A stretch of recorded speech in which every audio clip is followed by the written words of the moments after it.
예, 오늘 신명기 29장 30장 말씀인데 본문을 같이 읽겠습니다. 시작. 오늘 너희 곧 너희의 수령과 너희의 지파와 너희의 장로들과 너희의 지도자와 이스라엘 모든 남자와 너희의 유아들과 너희의 아내와 및 내 진중에 있는 객과 너를 위하여 나무를 패는 자로부터 물 깃는 자까지 다 너희의 하나님 여호와 앞에 서 있는 것은 내 하나님 여호와의 언약에 참여하며 또 내 하나님 여호와께서 하시는 맹세에 참여하여. 아멘. 예. 오늘 말씀은 하나님의 백성들이 여호와 앞에 서 있는 것으로 시작하고 있어요. 그래서 이거는 우리가 하나님 앞에 세워지는 것이고 우리가 하나님 앞에 서는 것이요. 스탠드하는 서는 것이 우리가 잘 서기 위해서는 세워지는 과정이 있죠. 우리가 이제 양육이라는 거는 아이를 키우는 것인데 아이를 낳아서 아이를 키워요. 애가 태어나면 아무것도 자기 힘으로 할 수가 없어요. 그 아이를 먹이고 입혀서 스스로 자기가 자기를 할 수 있도록 하나님 앞에서 세우는 것입니다. 그래서 한 온전한 사람으로 또 사랑 구실 할 수 있도록 자기가 자기 할 일을 할 수 있도록 애나 어른이나 자기가 자기 할 일을 하지 못할 때 나오는 것은 남이 해주면 원망하고 불평해요. 감사가 나올 것 같지만 원망하고 불평해요. 그래서 자기가 자기 할 일을 할 수 있도록 자기가 자기 할 일을 하는 사람들은 묵묵히 자기 일들을 하죠. 그래서 한 온전한 사람으로 목표는 온전함인 것입니다. 온전할 때까지 세워가는. 그래서 이게 참 종합 예술이기도 하고 나무를 심고 키우는 것처럼 긴 시간이 필요한. 그래서 진짜 부모 노릇이 가장 힘든 것 같아요. 집에 제가 컴퓨터에 사진들이 다 저장돼 있잖아요. 집에 쭉 가족 사진들이 다 저장이 돼 있고, 그러니까 이제 컴퓨터로 이렇게 TV 화면으로 연결해서 집에 목사님이 이렇게 틀어놓으셔서 이렇게 돌아가요. 액자처럼. 그래서 쭉 이렇게 오며 가며 하다가 그 사진들을 보면 애가 어릴 때는 해맑아요. 세상 쓴맛을 아직 보기 전이기 때문에 무척 밝아요. 항상 웃고 있어요, 사진마다. 조금 어두운 사춘기와 요동치는 사춘기를 지나서 안정감을 찾는 어른이 될 때까지 아이들이 쭉 변화되는 모습들 한눈에 볼 수 있는데, 참 한 사람이 자라고 성장해가는 과정 가운데 여러 가지 일들을 겪고 그게 성장에 방해가 되기도 하고 또 약이 되기도 하고 그렇게 세워져 가는 사진에 다 담겨 있는데 진짜 남는 게 사진밖에 없구나 이런 생각을 더 찍어줬어야 되는데 사진이 없었으면 기억나지 않을 일들이 너무 많은. 영적인 것도 똑같습니다. 우리가 세상에서 방황하고 하나님이 없이 어떻게 살까, 무엇하고 살까. 교회 가면 하나님 있다 그러고 세상에 나가면 하나님 그게 어딨냐, 그냥 니네가 다 만든 거다, 뭐 이렇게 얘기하는 세상 속에서 어떻게 살아야 되는지 뭘 하고 살아야 되는지 헷갈리고 막 어지럽고 그런 것들 속에서 주님이 우리 인생 가운데 찾아오실 때 주님을 만나고 그럼 영적 갓난아이로 우리가 태어나는 것이죠. 그 아이가 어른이 되기까지 먹는 게 말씀이에요. 그러니까 말씀을 먹고 하나님 앞에 온전한 모습으로 서는 것. 그래서 거룩하고 흠없고 책망받을 것이 없는 자로 우리가 주님 앞에 세워지는 것입니다. 그러니까 주님께 인정받는 자로 우리가 서요. 우리가 하나님 앞에 사는 것이 사람 앞에 사는 것이 아니죠. 우리는 참 사람의 시선들을 많이 의식하고 사람들이 뭐라고 하는 그 작은 소리에까지도 귀를 기울이고 속삭이는 소리까지도 귀를 기울이고 우리가 살아갈 때 사람에게 인정받기 원하는 거죠. 우리는 다 죽어 사람이 심판대 앞에 설 것인데 우리가 하나님 앞에 살았는지 사람들 앞에서 살았는지 하나님 분명히 심판하실 거라는 것입니다. 그러니까 온전한 사람으로 주님 앞에 세워져 가야 되는 것이요. 그러니까 하나님 앞에 믿음의 사람으로 세워져 간 사람, 성경의 인물들 가운데 굉장히 많은데 아브라함을 보시면 우리가 아담, 하와 찍고 노아 찍고 그 다음에 아브라함이죠. 하나님의 그 구원의 역사의 그 선두주자에 서 있는 아브라함을 갈대아 우르라는 굉장히 우상 숭배한 타락한 곳에서 하나님 그를 불러내세요. 그 전에 얼마나 타락했냐면 아버지 데라도 우상 숭배자였다고 성경에 기록하고 있는 그 창세기 12장 앞에 11장의 내용에는 바벨탑 사건이 나와요. 하나님보다 높아지고자 하였던 하나님을 대적하고 인간을 신뢰하는 무한 신뢰와 인간 유토피아를 만들어내는 그런 그러니까 이제 홍수 심판 이후에 하나님의 심판을 자기들의 힘으로 피하기 위해서 하나님이 사람 죽이는 거 싫다 이거죠. 심판하고 죽이고 그것들을 자기들이 피하기 위해서 아주 높이 쌓아 올리는 그걸 하나님이 다 흩어버리시는 그 사건 이후에 12장에 하나님이 아브라함을 그 세상 속에 그 타락한 세상 속에 홍수가 지나간 이후에 다시 또 인간들이 죄짓고 하나님을 대적하는 그 세상 속에 하나님이 아브라함을 영광의 하나님이 그에게 나타나셔서 본토 친척 아베 집을 떠나 내가 내게 지시할 땅으로 가라고 말씀하신 이사야 말씀에는 그가 홀로 있을 때 하나님이 불렀다고 기록하고 있어요. 그가 홀로 부르심을 받았는데 그래서 떠나기는 떠나죠. 갈대아 우르를. 근데 아버지 데라도 떠나고 조카 롯도 같이 떠나요. 100% 순종했다고 보기는 어려운. 그래서 하란에 머물러서 5년의 시간을 지체하고 아버지 데라가 죽은 후에 아브라함이 다시 떠나서 가나안 땅으로 들어가는. 그래서 창세기 15장에 가면 하나님이 환상 가운데 아브라함에 나타나셔서 그러니까 자손에 대한 약속을 주세요. 근데 아브라함이 그걸 믿어요. 그걸 하나님이 그의 의로 여기신다라고 성경이 기록하고 있는데 믿음이 온 것이죠. 근데 그 이후에도 그는 여러 가지 시험과 유혹들을 거치고 이스마엘도 낳고 인간적인 방법도 많이 쓰고 그러는 것들을 거쳐서 이삭을 낳는 낳을 수 없는 이삭을 낳는 불가능을 가능케 하시는 하나님을 믿는 믿음 또 이삭을 다시 바치는 죽었다가도 살리시는 하나님을 믿는 믿음이 그 안에 생기고 그게 이제 온전한 믿음의 사람으로 설 때 그 아브라함 한 사람을 통해서 온 인류가 복을 얻는 그 일들을 주님이 행하시는 그러니까 한 사람이 굉장히 중요하죠. 근데 이제 우리는 한 사람한테 집중하면 시간 낭비라고 생각해요. 좀 언제 변한다고 저 붙잡고 저러고 있냐. 우리가 이제 효율적으로 비효율적이라고 생각하는 하나님은 한 사람에게 굉장히 관심이 많으시고 지금도 동일하게 우리에게 한 사람을 세우시기 위해서 한 사람 가운데 아브라함처럼 일하시고 온전한 믿음을 주시기 위해서 일하고 계시는 그래서 한 사람이 끼치는 영향력이라는 것은 대단한 것입니다. 그러니까 영향력이라는 것은 내가 믿음 위에 서 있는 그것이 영향력이지 막 5시간씩 막 자기가 막 얘기하고 앞에 서 있고 그런 것이 영향력은 아니. 하나님께서 한 사람을 그렇게 영향력 있는 나를 통해서 모든 사람들이 복을 누리는 일들을 하시기 위해서 나를 믿음의 사람으로 지금도 하나님 세워 가신다는 것이 오늘 이 본문의 앞절을 보시면 29장 1절 말씀에 보시면 호렙에서 이스라엘 자손과 세우신 언약 외에 여호와께서 모세에게 명령하여 모압 땅에서 그들과 세우신 언약의 말씀은 이러하니라. 그래서 하나님이 출애굽한 부모 세대 1세대들과 호렙산에서 신해산 언약을 맺으셨어요. 그리고 지금 자녀들의 세대와 함께 가나안 땅 모압 땅 앞에서 모압 평야에서 그들과 언약하시는 게 모압 언약이죠. 그 언약을 맺기 위해서 이스라엘 모든 백성들이 지금 하나님 앞에 서 있다는 것입니다. 그래서 그들이 하나님 앞에 서 있는 것이고요. 말씀 앞에 서 있는 것이고 말씀이 또 이 하나님의 백성들을 견고하게 세울 것이에요. 그래서 오늘 본문 이게 이제 메인 본문 9절인데 29장 10절 11절 말씀 오늘 너희 곧 너희의 수령과 너희의 지파와 너희의 장로들과 너희의 지도자와 이스라엘 모든 남자와 너희의 유아들과 너희의 아내와 곧 내 진중에 있는 객과 너를 위하여 나무를 패는 자로부터 물기는 자까지 다 너희 하나님 여호와 앞에 서 있는 것은 그러니까 stand 서 있다는 것이 이 서 있는 것은 잘 서 있는 것이에요.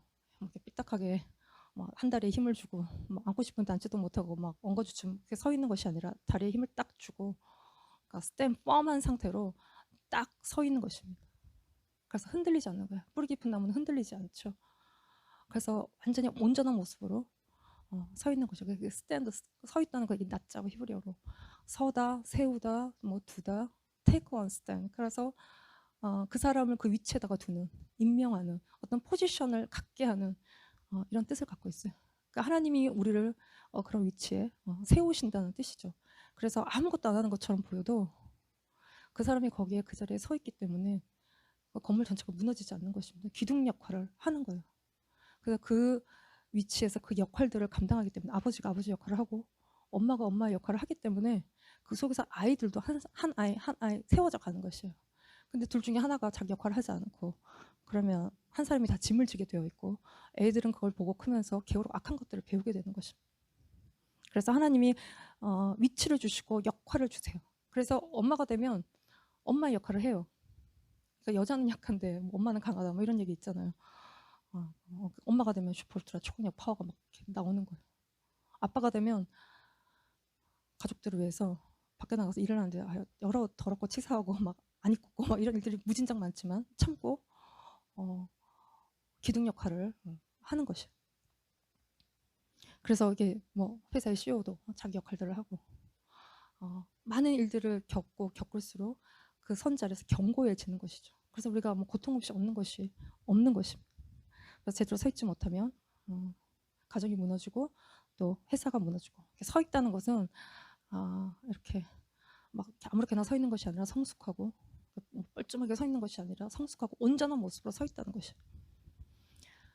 그래서 우리가 이렇게 세워져 가는 과정 가운데 하나님 많이 연단하시고 우리가 지금 섰다면 설 수 없었던 순간들이 많고 이렇게 갈팡질팡 하던 때도 많았고 그런 것들 속에 주님 말씀으로 우리를 붙들어 주시고 우리의 어떤 한계들을 넘어서 영적인 한계들을 넘어서 영적인 도약을 주님이 하게 하신 것이죠. 우리는 믿음의 한계도 있고 인격의 한계도 있고 그 속에서 참 어찌할 바를 모를 때마다 기도가 하나님 붙들고 그러면서 영적인 한계들을 넘어오고 그래서 견고해지고 굉장히 스테이블해져 온 것이 그냥 그렇게 되어 온 것은 아닌 것이죠. 그래서 주님의 부르심도 감당하고 그리고 다른 사람의 연약함도 막 눌리지 않고 다른 사람의 연약함을 감당해 줄 수 있는 내적인 힘이 생겨온 것이에요.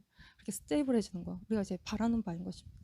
근데 우리가 이제 뭔가 넘지 못하는 어떤 지점들이 있어요. 사람들마다 다 여기 허들을 이렇게 넘어야 되잖아요, 장애물을. 근데 넘지 못하고 그 앞에서 계속 이렇게 막 헤매는 나도 내가 힘들고 다른 사람이 나를 봐도 힘든 어떤 그 부분들이 이제 있다는 것이죠. 그거는 이렇게 이제 조금씩 변화되어가는 부분도 있지만 어느 순간인가 그 지점을 뛰어넘는 것입니다.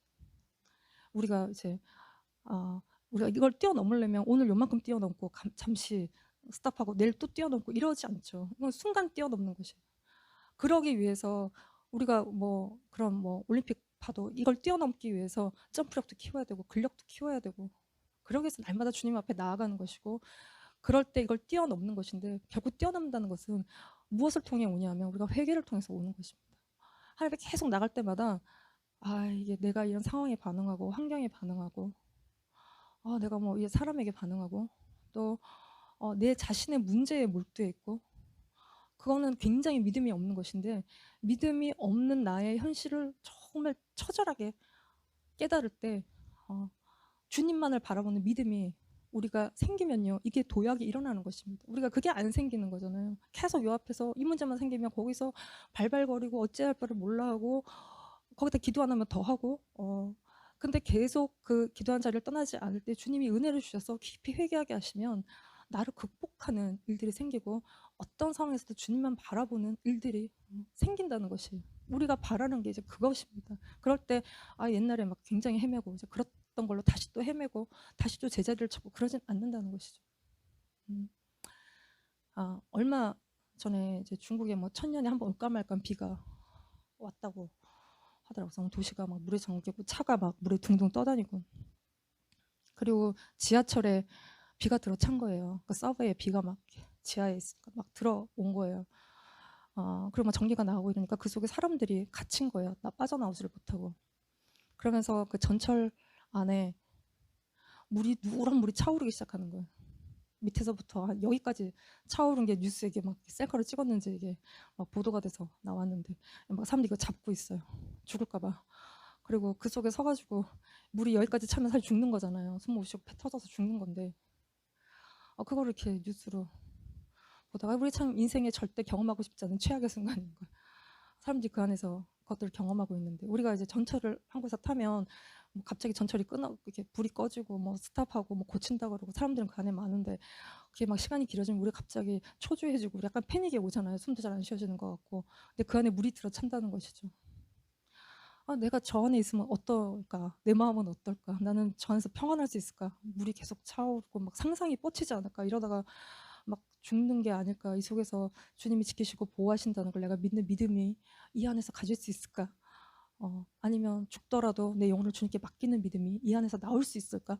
이러는 생각을 막 하게 되면 결국 우리가 죽어도 주님 안에서 죽어도 좋다. 이게 이제 우리가 갖는 최고의 믿음이잖아요. 근데 그러니까 스위스에 보니까 그러니까 법적으로 안락사를 허용해주는 곳이 있어요. 사람을 죽여주는 곳이 있는 거예요. 암 말기 환자들이 너무 고통스럽고 더 이상 사는 게 지옥이고 그러니까 사는 게 죽는 일만 못한 사람들이 자기의 죽음을 선택할 권리가 있다. 그래서 나라에서 법적으로 좀 편안하게 약물을 넣어서 죽을 수 있게 해주는 이게 이걸 참 어떻게 우리가 이해를 해야 될까? 우리가 우리의 의지로 태어난 게 아니잖아요. 그래서 애들이 자라면서 꼭 한마디씩 해요. 엄마 나를 왜 낳았어? 이게 이제 그냥 맞는 말이야, 틀린 말이 아니에요. 내가 원해서 태어난 게 아니에요. 그 뭐 옛날에 뭐 이렇게 배추머리 하시고 개그 뭐 코미디언이 뭐 지구를 떠나라 뭐 지구에서 사라져라 뭐 이러면서 막 흔들고 이러던 그런 개그를 치시는 분이 이제 있었는데 우리가 지구를 떠나고 싶을 때가 있죠. 내 의지로 태어나진 않았는데 이렇게 태어나니까 왜 이렇게 사는 게 힘들어. 그래서 이제 안 나왔으면 내가 이런 고생 안 하고 살 텐데 우리가 떠나고 싶을 때가 있죠. 그럴 때 우리가 내 의지는 그렇지만 그럼 내가 뭐 지구에서 사라진다고 누가 하나 뭐 눈 깜짝할 사람들이 있나? 뭐 우리 그렇게 좀 약간 이상한 생각들을 하는. 그러나 내가 사라지면 나 때문에 가슴 찢을 사람들을 생각하면 그 사람을 위해서 살면 돼요. 내가 없어진 것에 대해서 너무 가슴이 아픈 사람들을 위해서 살면 또 주님이 주님을 위해서 살 수 있는 마음도 주시고 주님께로 향하는 마음도 이후에 또 주시는 것이죠. 근데 어쨌든 우리는 죽을 권리가 없어요. 내가 죽을 방식, 죽을 때를 우리는 선택할 권리가 없어요. 근데 이게 굉장히 인본주의죠.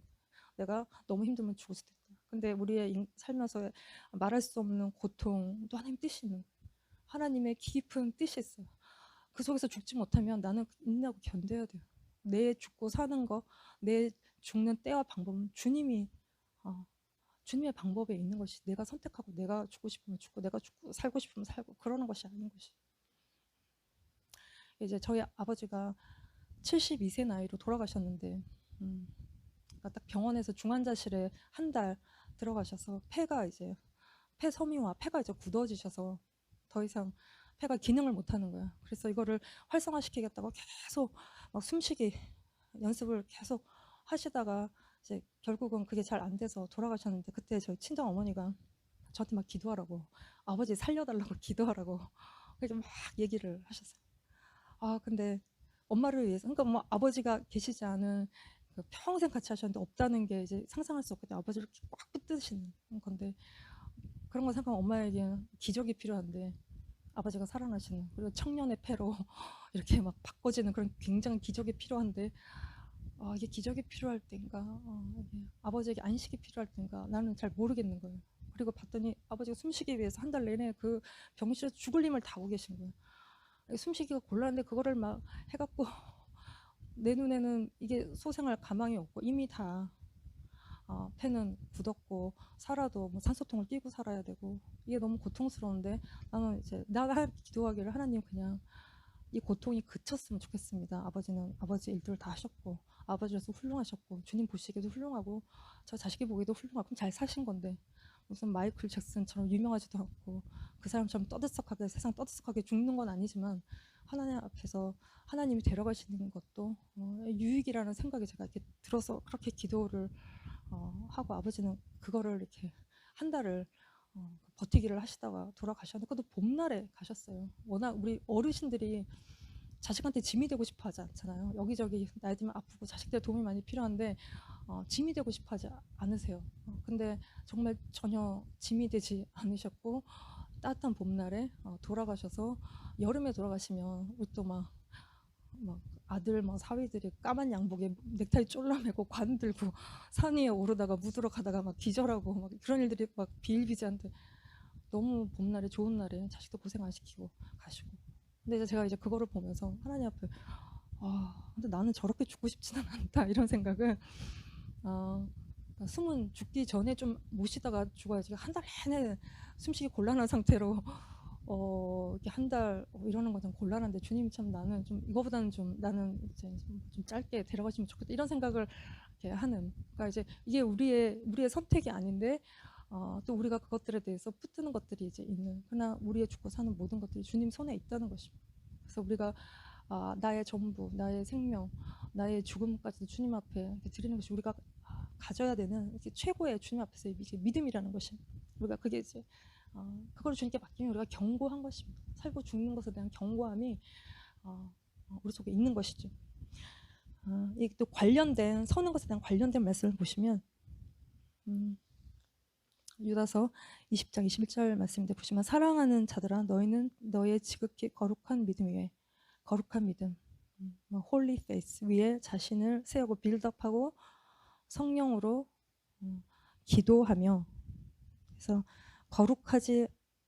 근데 거룩하지 않다는 것은 정욕대로 행하고 분열을 일으키고 육에 속한 성령이 없는 그래서 원망하고 불만을 토로하고 입으로 자랑하고 아첨하는 자들. 그래서 우리가 거룩한 믿음 위에 서기 위해서 성령으로 기도해야 돼요.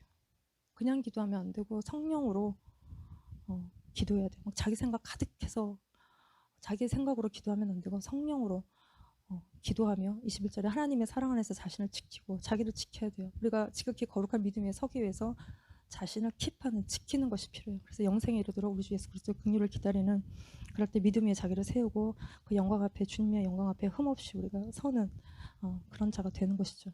그래서 골로새서 1장 22, 23절도 보시면 이제는 그의 육체의 죽음으로 말미암아 화목하게 하사 너희를 거룩하고 흠없고 책망한 것이 없는 자로 그 앞에 세우고자 하셨으니 그래서 예수님이 죽으셨어요. 우리를 거룩하고 책망한 것이 없는 자로 하나님께 세우기 위해서 주님이 죽으셨어요. 그래서 23절에 만일 너희가 믿음에 거하고 터 위에 굳게 서서 너희 들은 바 복음의 소망에서 흔들리지 아니하면 그리하리라. 이 복음은 천하 만민에게 전파된 바요 나 바울은 이 복음의 일꾼이 되었다는 것입니다. 그래서 우리가 믿음에 굳게 서고 복음의 소망에서 흔들리지 않고 나의 택하심과 부르심을 알고 내가 복음의 일꾼으로 부르셨구나. 이거를 우리가 기억하고 그 터 위에 굳게 서고 복음의 일꾼된 일들을 우리가 평생에 감당할 때 우리가 그리스도 앞에 흠없고 또 거룩한 책망받을 것이 없는 자로 서서 우리가 주님의 영광스러운 나라에 들어가게 되는 것입니다. 그래서 우리는 그리스도의 편지예요. 그 편지가 우리 마음에 기록됐다 그랬어요. 그래서 우리가 말로 또 우리의 마음에 나오는 것들과 우리의 행동과 우리의 은사로 우리는 마음에 가득한 그리스도 편지가 뭐예요? 편지는 그 전하는 사람의 마음이 담겨 있잖아요. 그 마음을 전하는 자로 우리가 사는 것이죠. 물론 이게 바울은 레코멘데이션 뭐 추천서를 말하는 건데 이게 우리의 삶에 적용이 될 때 우리는 그리스도의 편지로 사는 자이고 누군가에게 전해져서 하나님을 모르고 그리스도의 마음을 모르는 자에게 그 마음이 전달되는 자로 또 그리스도의 향기를 내는 그리스도 아는 냄새를 풍기는 생명과 사랑의 냄새를 풍기는 사망과 썩은 내를 풍기는 자가 아니라 생명과 사랑의 냄새를 풍기는 자로 하나님이 우리를 살게 하신다는 것이. 그래서 이거는 오늘 그렇게 해야 된다는 것이에요. 그래서 뭐 this day, today 오늘 본문에 계속 this day, 뭐 today 이 말을 계속하고 있어요. 오늘 내가 서야 돼요. 그래야 마지막 날에도 심판 날에도 온전하게 설 수 있는 것이에요. 나의 나된 거, 나의 죄된 것들을 내가 하나님 앞에 계속 이렇게 다 버려야 우리가 이제 막 말을 해놓고 보면 이런 것들 있잖아요. 그게 다 버려야 되는 것들이죠.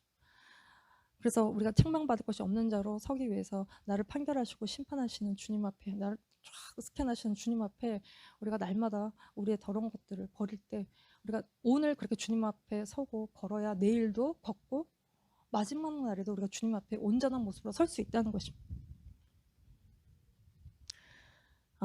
그래서 이스라엘이 다 여호와 앞에 지금 그 말씀 앞에 또 거룩한 믿음 위에 서 있어요.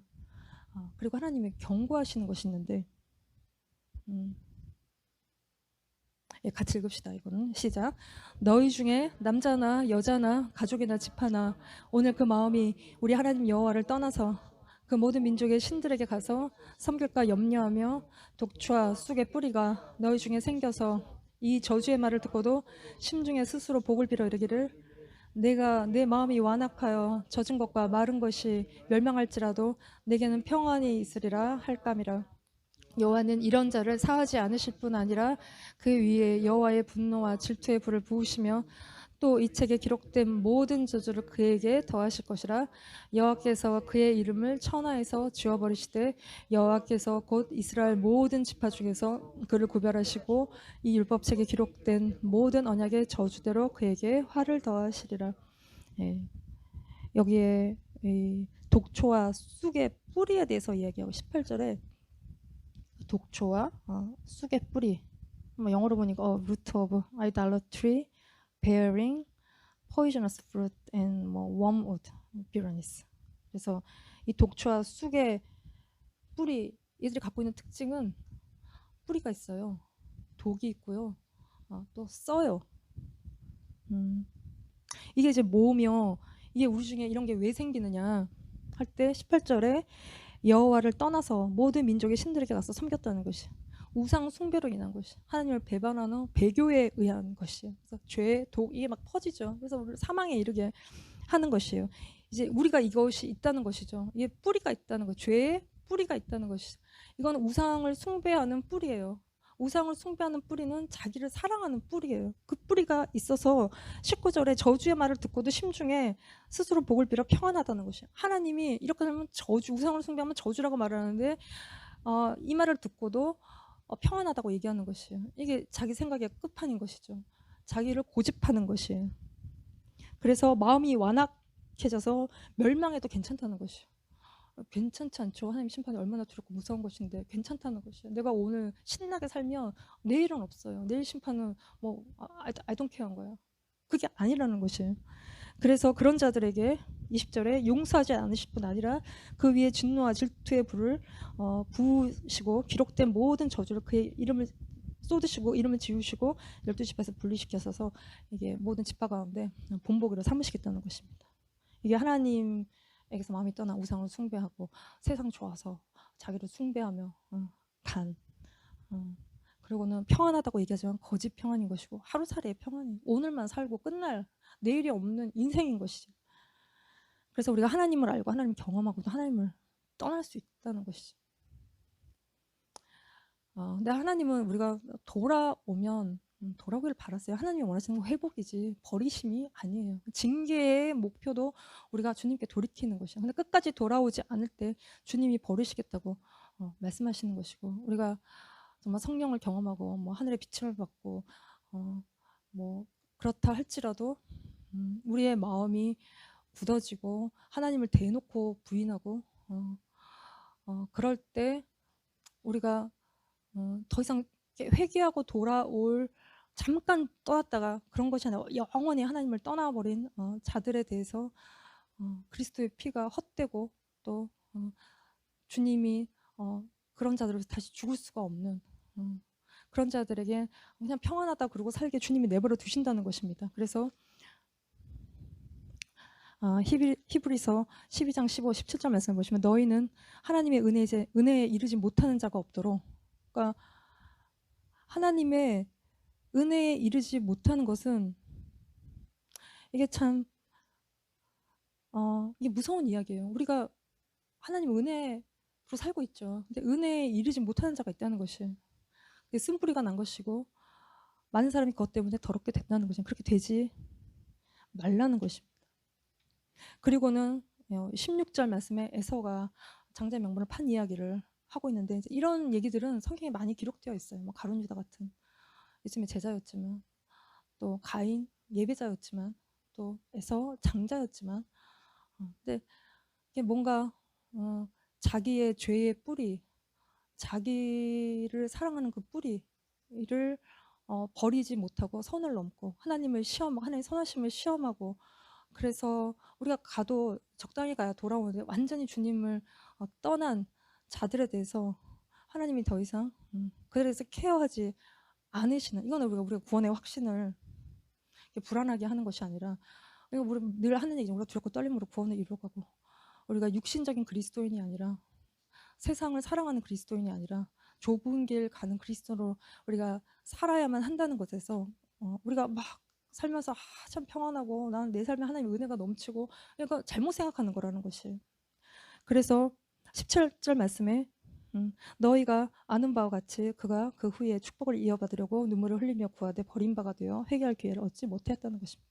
이거는 하나님이 막 회개하고 싶은데 못하게 하고 그런 게 아니라 본인 스스로 회개할 마음이 없어요. 하나님 떠난 사람들의 마음에는 궁극적으로 회개할 마음이 없어요. 하나님 돌아올 마음도 없어요. 하나님을 대적하는 마음과 하나님에게 억한 마음밖에는 없어요. 스스로 선택한 하나님을 떠났다는 것입니다. 그래서 우리가 하나님께로부터 오는 은혜를 가볍게 여기지 않고 막 살아도 은혜가 내 삶에 넘쳐. 이게 굉장히 잘못된 생각이에요.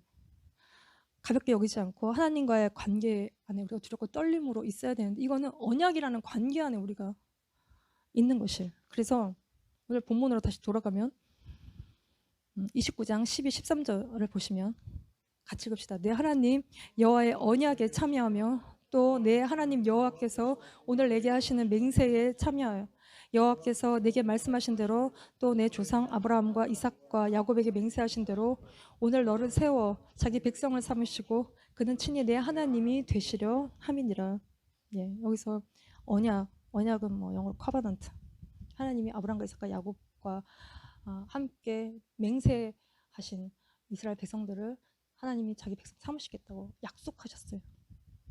그래서 이 언약이라는 커버넌트, 언약이라는 것은 붙들어 매는 것입니다. 이 사람과 언약한 이 사람을 딱 묶어주는 것이에요. 이제 이걸 깨면 관계가 끝나는 것이죠. 그래서 부부관계도 내가 너만 사랑하기로 약속하고 결혼하는 것이에요. 다른 사람 사랑하고 뭐 이러면 관계가 다 깨지는 것이죠. 그러니까 하나님이 이스라엘 백성과 내가 너의 하나님이 되고 너는 내 백성이 된다고 약속하고 시작하고 계신 것이에요. 그래서 이 언약에 참여한다고 할 때 이게 하면서 enter into 언약 안으로 들어간다는 것인데 이건 pass by 지나가고 통과하고 넘어가는 것이에요. 그래서 언약식을 할 때 동물을 가르죠.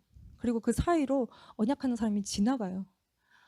그래서 이 뜻은 이거를 지키지 않으면 죽는다는 것이에요. 이스라엘 백성들이 하나님의 언약을 깨면 저주고 사망이고 라는 것이에요. 그래서 근데 이제 문제는 하나님은 굉장히 신실하세요. 어떤 경우에도 하나님은 언약을 깨지 않으십니다. 근데 인간은 잘 깨요. 뭐 죽고 못 살아서 결혼해도 살면서 이꼴저꼴 보면 관계를 깨요. 그러나 하나님은 우리를 향해서 이것저것 보셔도 관계를 깨지 않고 관계를 붙드시고 우리를 변화시키시죠. 근데 우리가 하나님을 너무 쉽게 이렇게 떠난다는 것이에요. 그래서 하나님은 이스라엘 백성들이 자신을 떠날 것을 아시는 것이죠. 그래서 우리가 예수 그리스도가 필요해요.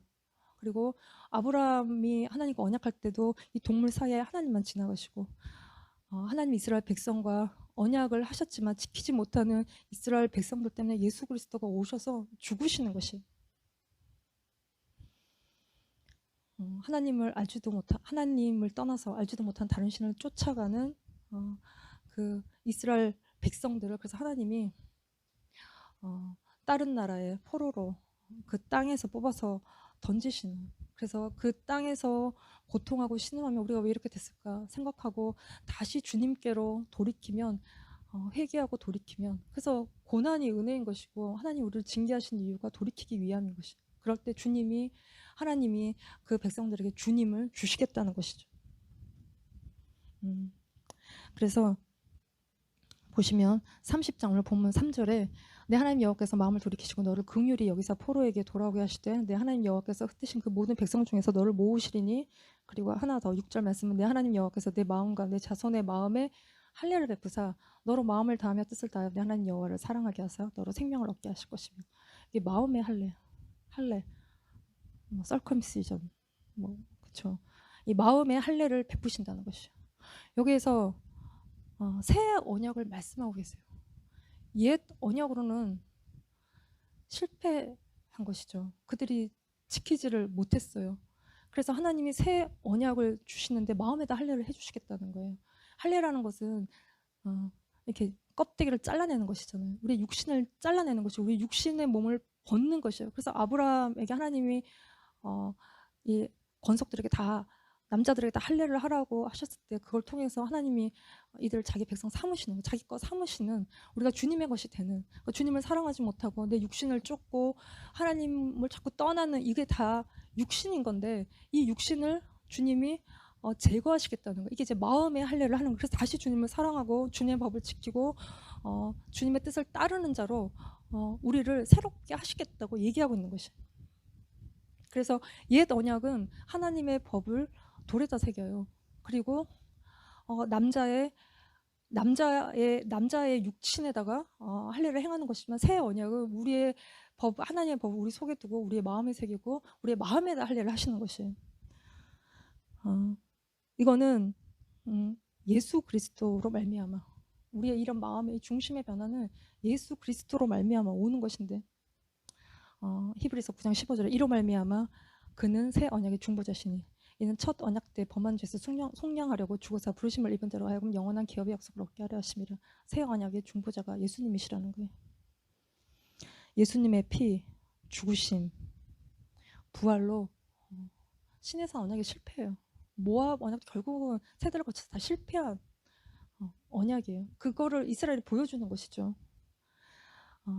뭐 하나님이 그들의 남편이 돼서도 이스라엘 백성들을 하나님 다 버렸다는 것이에요.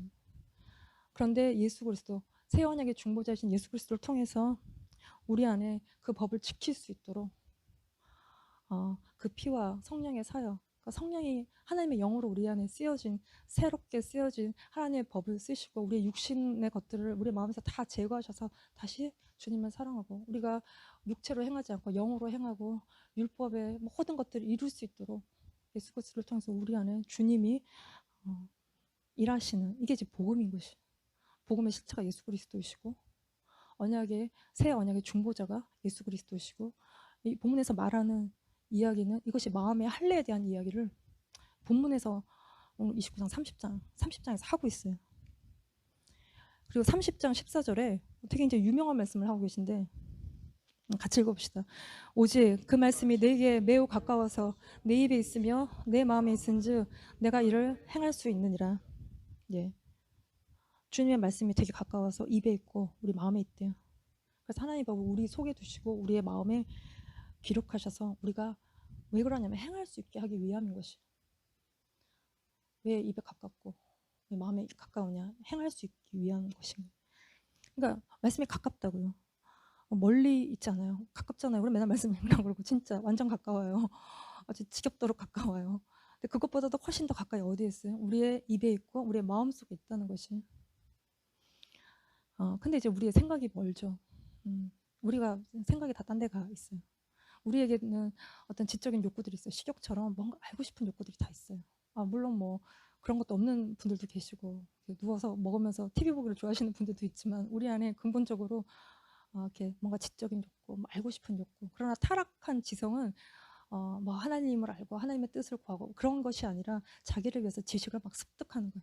막 이것저것 듣고 보고 알고 막 뭐 모르는 게 없어요. 막 다 습득해서 누군가에게 지식을 대방출시켜서 막 자기가 얼마나 많은 것을 알고 있는지를 막 자랑하는 결국 지식의 그 끝은 교만인 것이죠. 그래서 박사가 돼도 주님을 모를 수 있어요. 이게 엉터리 박사인 거죠. 뭐 주님을 모르면 아무리 박사여도 세상 유명한 박사여도 그냥 엉터리 박사. 그러니까 우리가 그런 것들을 추구한다는. 그래서 하나님은 세상의 미련한 자들을 통해서 지혜롭다고 하는 자들을 부끄럽게 하시고 세상이 자기 지혜로는 하나님 몰라요. 그래서 전도에 미련한 것으로 믿는 자들을 구원하시기를 하나님 기뻐한다고 하셨어요. 그래서 오늘 본문 29장 29절도 보시면 같이 읽읍시다. 감추어진 일은 우리 하나님께 속하였거니와 나타난 일은 영원히 우리와 우리 자손에게 속하였나니 이는 우리에게 이 율법의 모든 말씀을 행하게 하려 하심이니라. 그래서 예수님이 천국의 비밀을 그러니까 제자들에게는 다 나타내 보였지만 그들에게는 아니라는 거죠. 세상 지혜롭다고 얘기하는 교만한 자들에게는 다 감추시고 주님을 온전히 따르고 주님께 순종하기를 원하는 자들에게는 천국의 비밀을 다 밝히 보이셨다는 것이 감추어진 것이 아니에요. 그래서 우리가 주님을 따라가고 주님 말씀을 따라갈 수 있게 모르면 어떻게 따라가겠어요. 밝히 우리에게 보여주셨다는 것이죠. 그래서 말씀이 정말 가깝고 입에 있고 우리의 마음에 있어서 우리가 지켜 행할 수 있게 하신다는 것이죠. 그래서 말씀이 내 입에 있고 마음에 있고 이 되게 유명한 말씀이 바울이 이 말씀을 로마서 10장에서 8, 9, 10절에서 이 모세의 말을 인용해서 하고 있어요. 같이 한번 읽어봅시다. 시작. 그러면 무엇을 말하느냐? 말씀이 내게 가까워 내 입에 있으며 내 마음에 있다 하였으니 곧 우리가 전파하는 믿음의 말씀이라. 내가 만일 내 입으로 예수를 주를 시인하며 또 하나님께서 그를 죽은 자 가운데서 살리신 것을 내 마음에 믿으면 구원을 받으리라. 사람이 마음으로 믿어 의에 이르고 입으로 시인하여 구원에 이르느니라. 예. 하나님께서 그를 죽은 자 가운데 살리신 것을 마음에 믿으면, 우리가 무엇을 믿느냐? 예수 그리스도의 죽으심과 부활을 믿어요. 불가능한 것들을 믿어요. 죽은 자를 살리시는 그 주님을 믿어요. 그러니까 우리가 입으로 무엇을 고백해요? 예수님이 주이신 것을 시인하는 것이에요. 더 이상 내가 나를 위해 살지 않고 나를 사랑하사 나를 위해 죽으신 예수 그리스도를 위해 살기로 내가 마음에 결단하고 입으로 고백할 때, 그때 나에게 구원이 오는 것이에요. 그래서 마음으로 믿는 것이에요. 예수 그리스도의 죽으심과 부활을 믿고 내 입으로 내가 주님을 위해서 살겠습니다 라고 고백할 때 내 인생의 구원이 이루어지는, 이게 되게 복잡한 절차가 있는 것이 아니죠. 근데 우리 안에 죄가 있고 우리 안에 교만이 가득하기 때문에 이게 잘 받아들여지지 않는 것이에요. 그래서 정말 먼저 필요한 것이 회개인 것이에요. 내가 문둥병자인 것과 내가 내 살이 다 이렇게 막 다 물러 터진 썩은 내가 나고 있는, 그리고 가늠하다 붙들려온 여인, 돌에 맞아 죽을 위기에 처한 자인, 내게 아무런 소망이 없고 내가 지금 죽으면 지옥에 갈 수밖에 없다는 사실을 깨닫는 자에게 이 믿음의 고백이 오는 것인데, 우리가 오늘 집에 가다가 교통사고 나서 죽을 수 있어요. 나는 운전을 잘해서 내 탓이 아닌데 가끔 술 먹고 운전하는 사람들 되게 많아요. 사고라는 건 피할 수가 없어요. 나를 향해 달려오면 내가 잘못한 게 아닌데 죽을 수도 있어요. 근데 그 죽을 때 내가 내 안에 예수 그리스도가 없으면, 내가 주님으로 가득하지 않으면 죽으면 곧장 지옥 간다는 것이에요. 그래서 내 안에 내가 지금 이 상태로 죽으면 정말 소망이 없는데 내가 주님의 죽으심과 부활하심을 믿고 내가 주님을 위해서 살기로 하고 주님을 의지하는 삶을 살 때, 내가 내 힘으로 살지 않고 막 공부도 막 내 힘으로 막 하려고 애쓰지 않고 주님을 의지하는 삶을 살 때 내 삶의 구원이 이루어지는, 주님이 기다리신, 금요일 기도하다가 주님이 이렇게 자녀들에게 꼭 이 말을 전하라고 그런 마음을 주셨어요. 예수님이 기다리고 계신다고, 주님께로 마음과 생각을 돌이키라고, 그 말을 꼭 전해주라고 마음을 저에게 주셨어요. 우리 주님께 마음을 돌이키는, 예, 그래서 우리가 마음으로 믿어서 의에 이르고 입으로 시인하여 구원에 이르는 그 구원의 말씀. 그래서 어린아이와 같이 주님을 붙들고 우리가 믿음 위에 굳건하게 서고 예수 그리스도를 믿는 믿음 안에 생명과 영생에, 또 정말 마지막에 우리가 주님 앞에 거룩하고 흠없고 책망할 것이 없는 자로 여러분이 서시기를 기도합니다.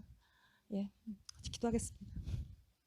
하나님 아버지, 정말 우리 안에 죄의 뿌리와 너무 내가 내 자신을 사랑하는 마음과 세상 온갖 하나님 것이 합당치 않은 것들을 구하는 모든 뿌리를 제거하고 우리가 주님을 믿고 주님을 사랑하는 것에 우리가 뿌리를 내리며 주님 죽은 자를 살리시는 능력에 하나님을 믿는 그 믿음 가운데 우리가 온전히 믿음의 뿌리를 내려 우리가 정말 마지막에 정말 흠없고 거룩한 주님 앞에 책망받을 것이 없는 자로 온전히 세워지는 자들이 되게 하여 주시옵소서.